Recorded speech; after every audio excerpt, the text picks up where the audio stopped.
Minutos é o Folha no Ar que você acompanha com oferecimento de Proteus, Unimed Campos, Laboratórios Plínio Bacelar e Unicred Norte Lagos. Volto com a Luísio e com Marcelo Mérida. Vamos lá, Luísio. Marcelo, ano que vem é ano de eleições. Mas antes de eleição, vamos lá. Análise do governo Vladimir. Eu sempre peço aqui, 11 meses exatos, né, 1º de dezembro hoje, 11 meses exatos do governo Vladimir. De 0 a 10, nota e por quê?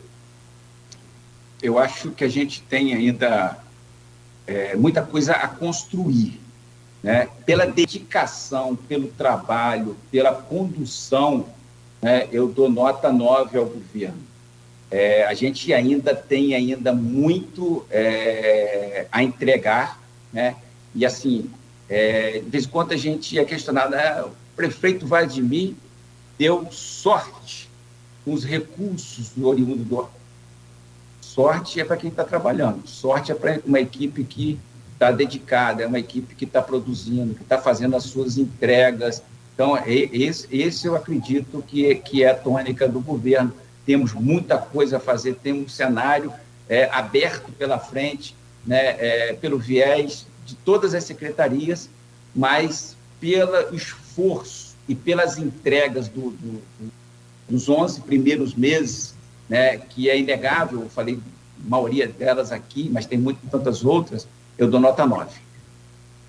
Eleição, Marcelo, a gente entrevistei aqui várias pessoas do seu grupo, várias, inclusive o próprio Garotinho, Vladimir, Frederico, vereadores acho que foram quase todos, né, da bancada, governista, Álvaro, líder, mas foram quase todos, se não me engano foram. Se não foram todos, foram quase todos. Dos 15 hoje, né? Fábio Ribeiro várias vezes.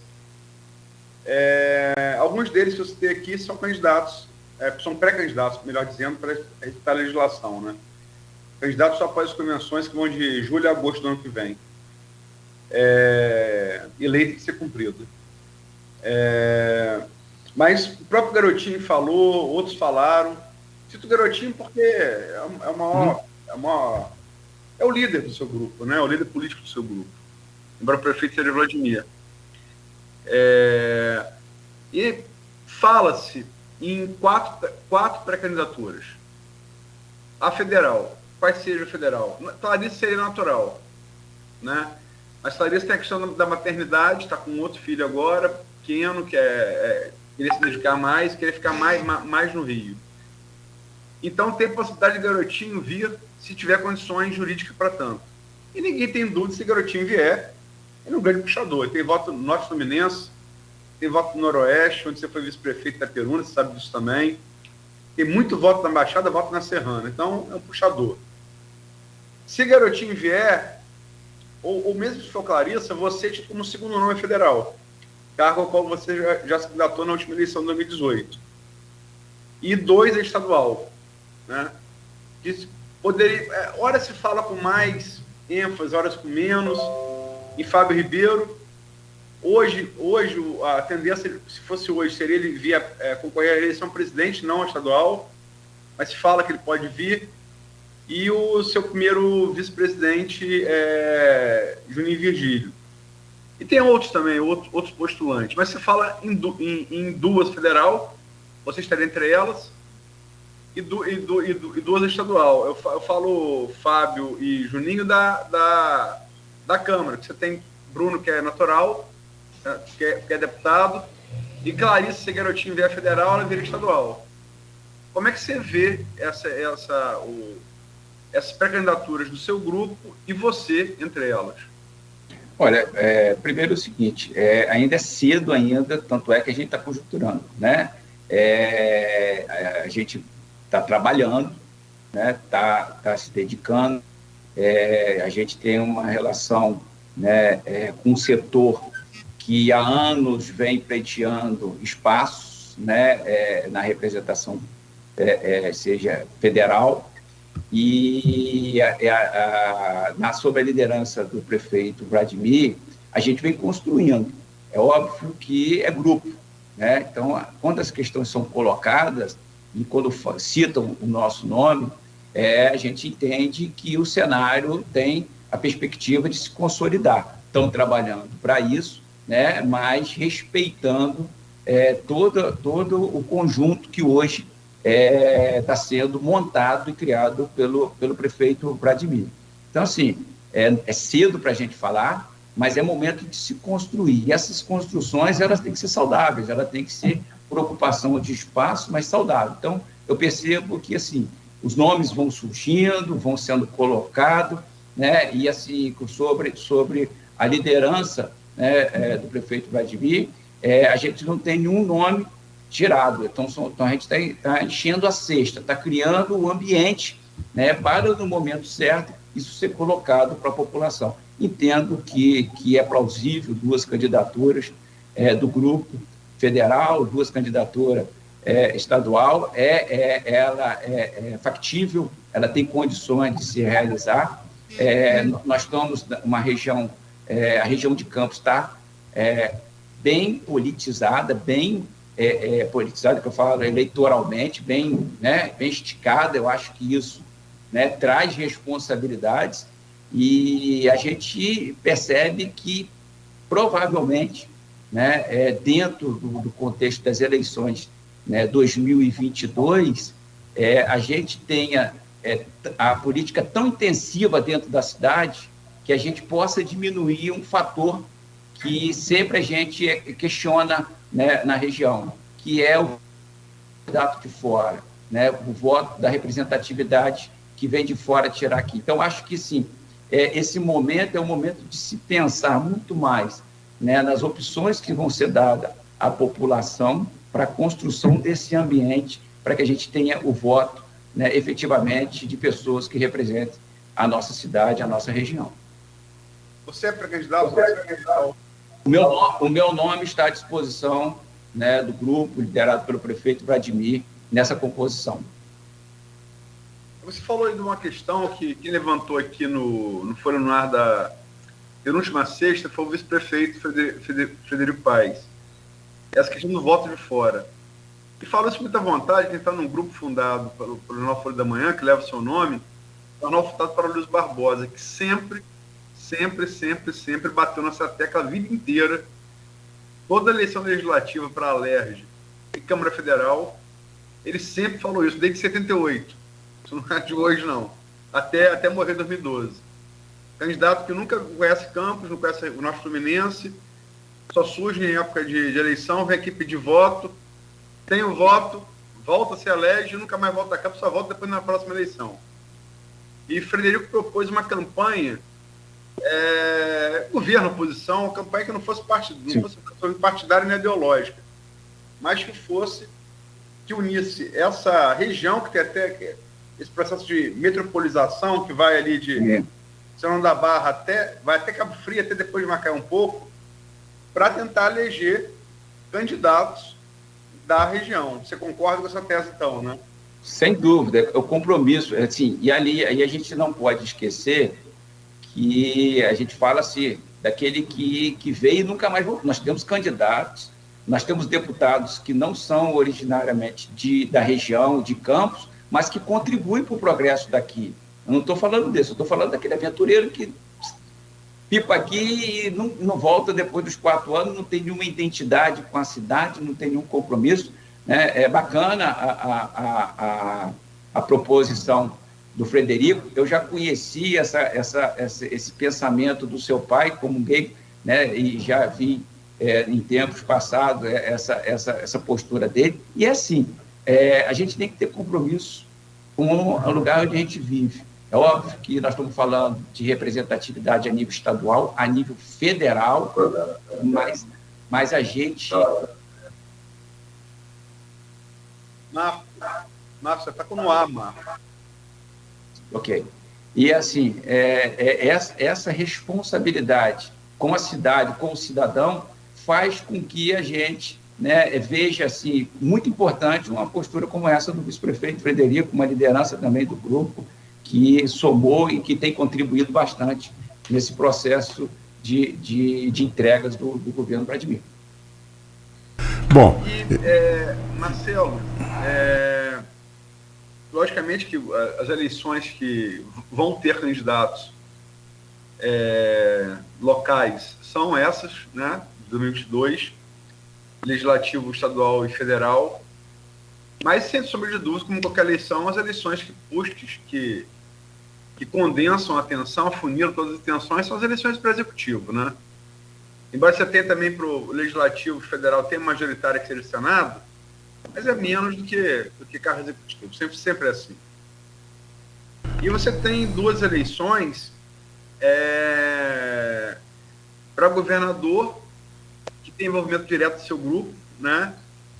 Cláudio Castro esteve aí anteontem, para inauguração assim, formal do início das obras do HGG.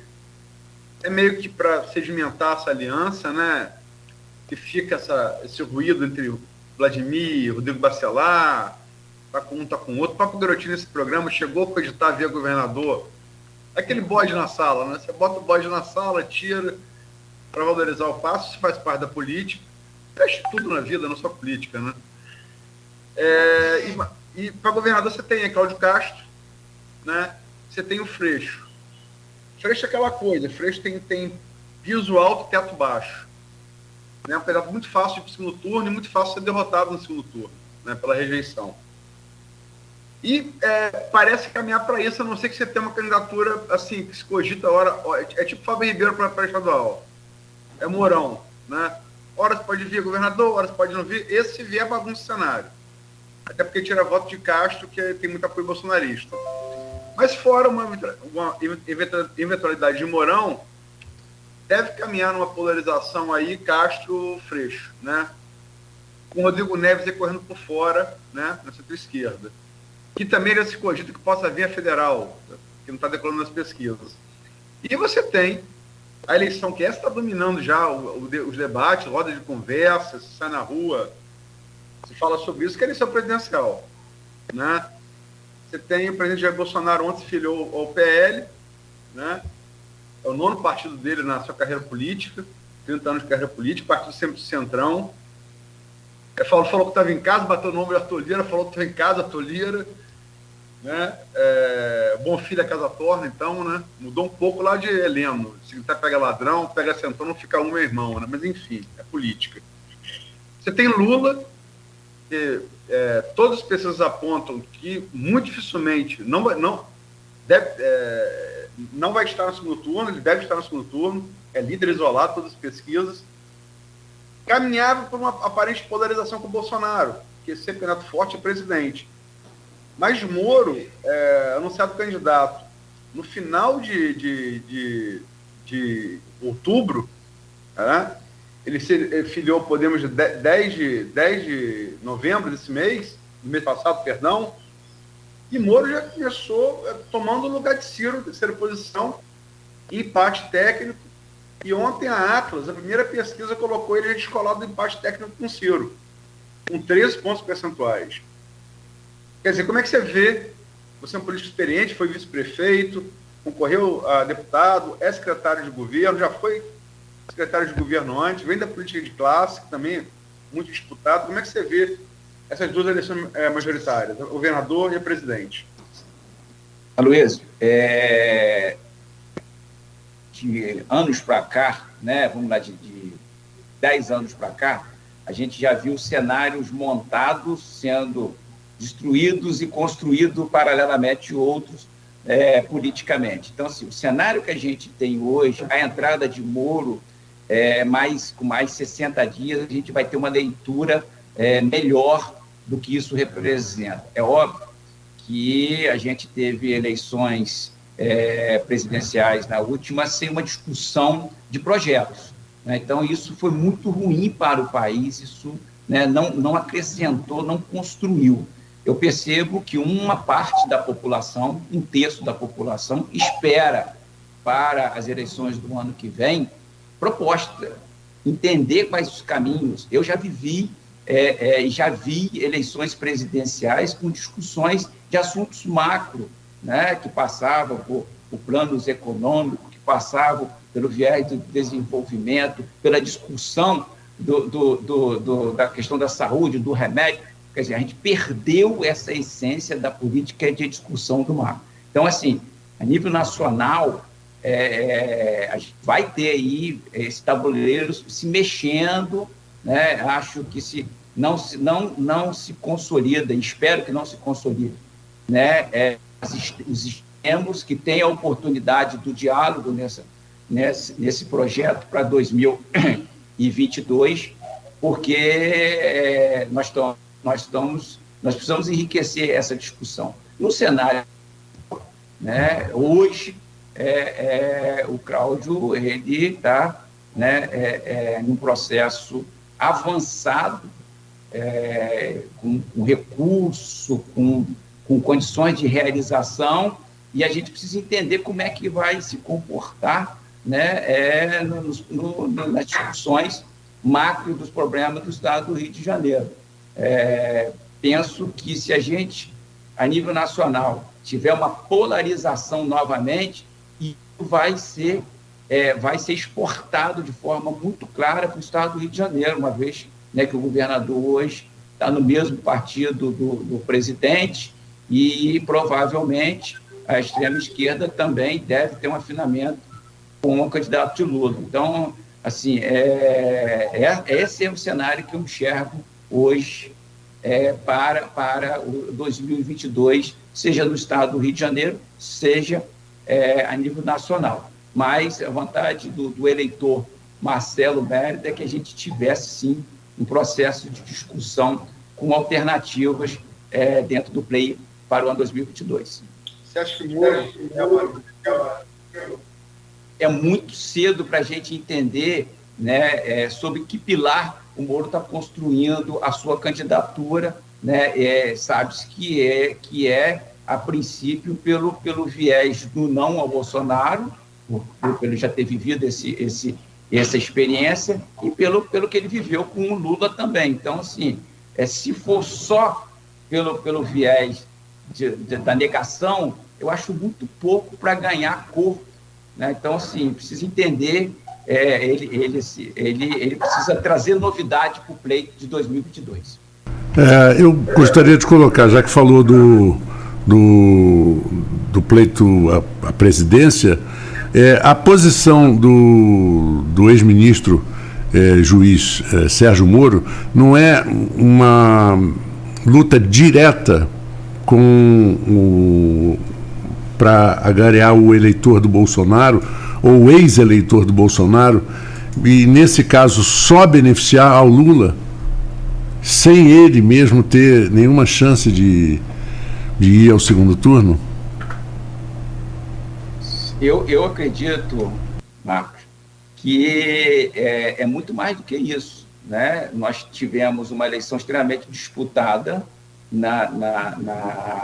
em 2018, né? Então, se foi disputada, a gente não pode negar que né, o segundo turno foi extremamente disputado, em que pese agora você pode ter um eleitor consolidado da ala esquerda, mas que o da ala direita está flutuando muito. Então, assim, ele pode flutuar a ponto do Moro ter um percentual maior do que o Bolsonaro. Isso é um risco. Então, eu acredito que esse cenário a gente vai enxergar ele mais para frente um pouco.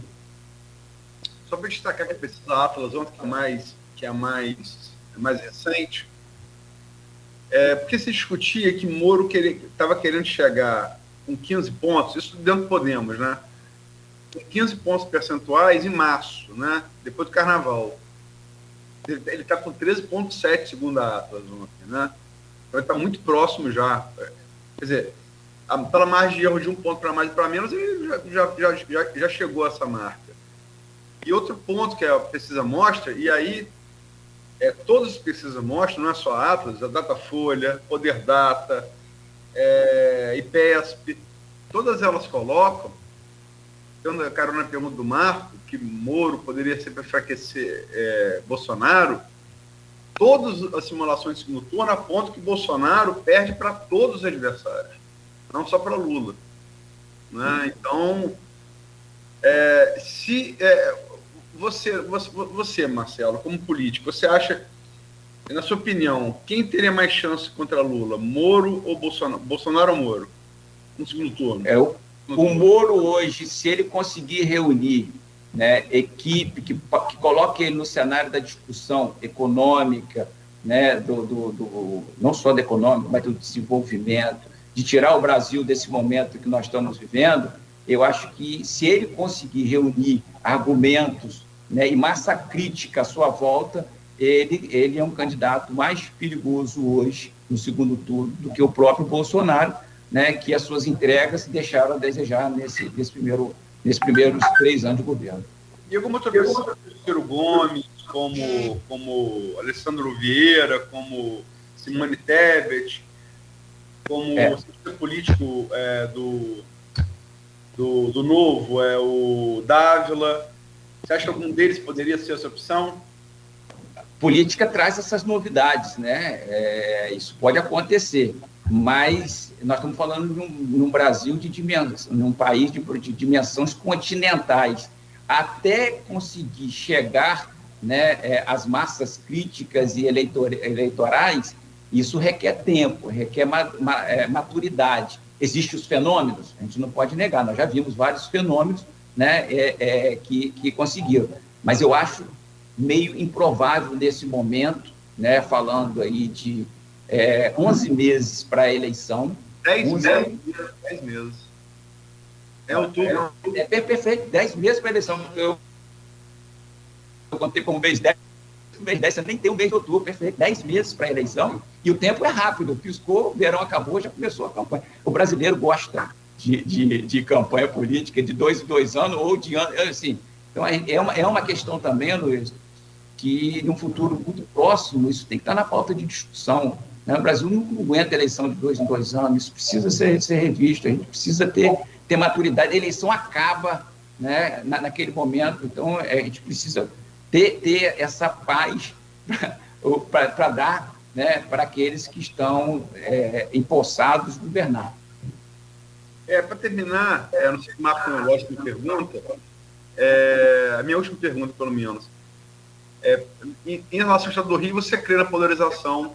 Você colocou aí, está bem claro, você acha que o Moro pode ser essa alternativa para quebrar a polarização, passando o Bolsonaro, mas em relação ao governo do Estado, você acha que tudo caminha, a não ser que Mourão entre, que bagunça o cenário, e aí não vai declaração de voto, meu juízo de valor sobre Mourão, mas ele bagunça o cenário. Né? Não, falando da minha parte, né? Que às vezes as pessoas têm que explicar, que senão as pessoas confundem. Você acha que caminha mesmo para essa polarização entre Castro e Freixo, né?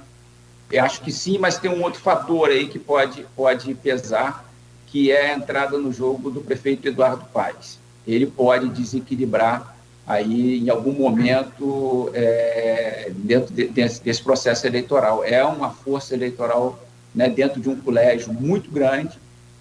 Acho que ele entrando como candidato, ou, que eu acho improvável, ou como apoiador, isso mexe um pouco no tabuleiro.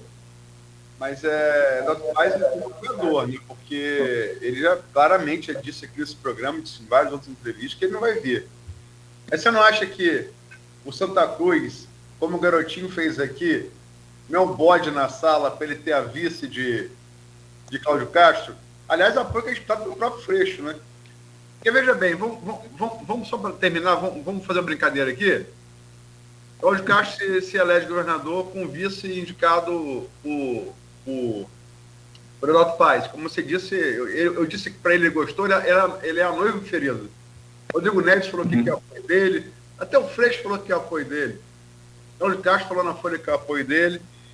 Ele coloca lá o vice de Castro.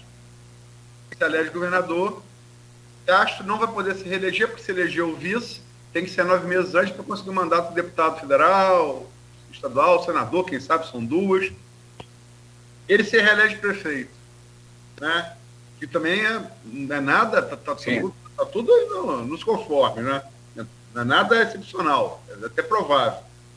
Então, 2022, faz o vice, 2024, se reelege prefeito, 2026 ele chega à eleição para governador, um estado do Rio e a prefeitura do Rio na mão. e ser cacique para vir até presidente da República. Você não concorda, não? É um cenário extremamente favorável. Tem um senão aí no meio do caminho.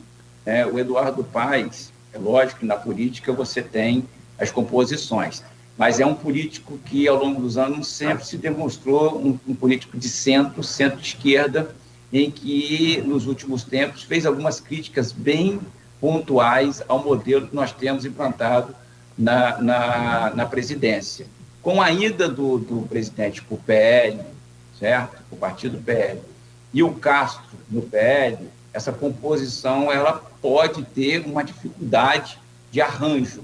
Mas, assim, é o que eu te falei, só vejo essa dificuldade, mas o cenário desenhado para o futuro que você colocou realmente é plausível, né, e mostra Eduardo uma condição diferenciada. Eu não sei apostar não, mas quer fazer uma aposta? Não. Já teve gente que apostou que o cara dava no primeiro turno na próxima eleição. Fui eu, botei o carro para apostar e ninguém topou. Agora o carro já está mais velho. Agora valeu a frota. Né? O problema é pagar o diesel da frota. Pois é. Mas se Bolsonaro naufragar, se Moro passando como fez com o Ciro, Castro faz acordo com o Lula, mas sem menor problema. Sim. Tem papai que tenta costurar isso várias vezes. Ele teve lá com o Papá lá em Maricá, várias vezes. A aliança está sendo costurada. E Lula já fez aqui palanque duplo e triplo no Rio várias vezes também. Eu queria colocar uma coisa também, quando vocês falaram do Eduardo Paes. O Eduardo Paes é uma pessoa extremamente carismática. E quando ele tem contato com a população, ele atrai muito as pessoas para ele. Eu tive essa experiência na Olimpíada, né? na Praça Mauá. Eu trabalhei na Olimpíada, na cobertura. E eu só acho que o Eduardo Paes não tem a menor condição de ganhar em Maricá. No resto, eu acho que ele ganha em qualquer lugar. Maricá fica muito difícil. Eu acho que ele não ganha nem para porteiro ali do cinema de Maricá. Se tivesse eleição para isso. Mas vamos liberar o... Vamos liberar. Exatamente. Sim.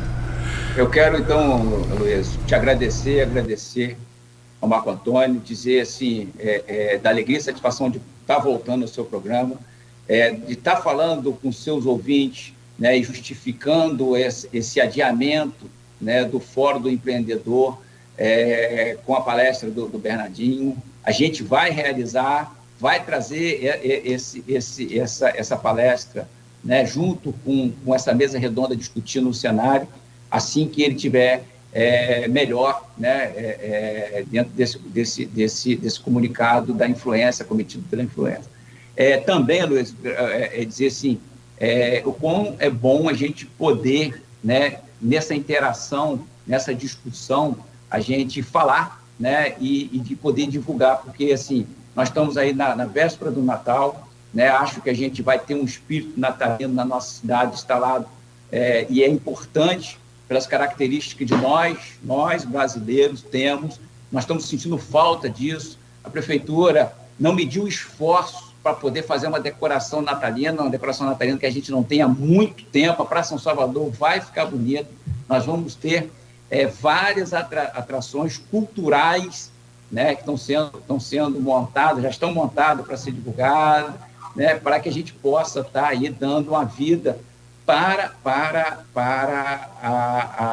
ao comércio de Campos, num projeto, né, junto com a CDL, a Prefeitura embarcou nesse projeto, Natal a Mil, que é um Natal, assim, juntou força e fazer uma entrega bacana para que a gente possa estar tendo um Natal mais iluminado, né, com mais confraternização, respeitando todos os protocolos, mas que isso, né, volta a acontecer aquilo que é fundamental e importante, que é o espírito natalino dentro da gente. Um abraço e muito obrigado pela oportunidade.